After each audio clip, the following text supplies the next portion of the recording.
केंद्रीय कृषि एवं किसान कल्याण मंत्री शिवराज सिंह चौहान ने आज रायसेन जिले के रामसिया गांव से राष्ट्रव्यापी खेत बचाओ अभियान का शुभारंभ किया।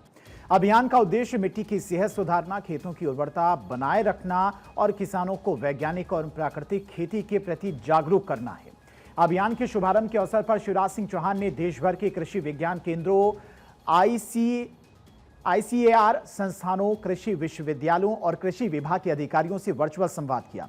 उन्होंने कहा कि बढ़ता तापमान, रासायनिक उर्वरकों और कीटनाशकों का असंतुलित उपयोग तथा मिट्टी की सेहत में गिरावट खेती के सामने गंभीर चुनौती बन रही है। ऐसे में किसानों को वैज्ञानिक खेती और प्राकृतिक कृषि पद्धतियों के प्रति जागरूक करना आवश्यक है। एक ऐसा ऐप आया है कि अपन खेत में चलेंगे तो मिट्टी में तत्व बता देगा। अभी अभी बनाया, वैज्ञानिकों ने बनाया है ताकि धीरे धीरे अपन को ही पता चल जाए। लेकिन तब तक मिट्टी का परीक्षण भी विधिवत अपन करवाएंगे ताकि आगे मुझे देखो खेती बदलनी है मतलब ऐसी करनी है कि जिसमें किसान को ज्यादा आमदनी हो और ज्यादा फसल पैदा हो और खर्चा घटे, लागत घटे, उत्पादन ज्यादा हो, मुनाफा बढ़े।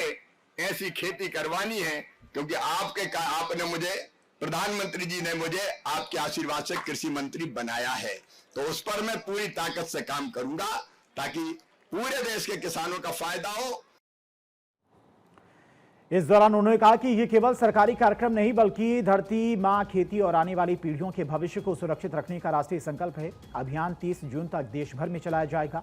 उन्होंने बताया कि 30 जून तक चलने वाले अभियान के दौरान वैज्ञानिक और कृषि अधिकारी गांव-गांव जाकर किसानों को मिट्टी परीक्षण, सॉइल हेल्थ कार्ड, संतुलित उर्वरक उपयोग, प्राकृतिक खेती, जल संरक्षण, हरी खाद, कम वर्षा की स्थिति में फसल प्रबंधन तथा नकली खाद, बीज और कीटनाशकों की पहचान की जानकारी देंगे। इस दौरान शिवराज सिंह चौहान ने कहा कि आवश्यकता से अधिक रासायनिक उर्वरकों का उपयोग किसानों की लागत बढ़ाने के साथ साथ मिट्टी की उर्वरता को भी नुकसान पहुंचाता है। उन्होंने किसानों से मृदा परीक्षण के आधार पर ही खाद और उर्वरकों का उपयोग करने की अपील की। उनका कहना था कि सॉइल हेल्थ कार्ड और आधुनिक तकनीकों के माध्यम से किसान कम लागत में बेहतर उत्पाद प्राप्त कर सकते हैं।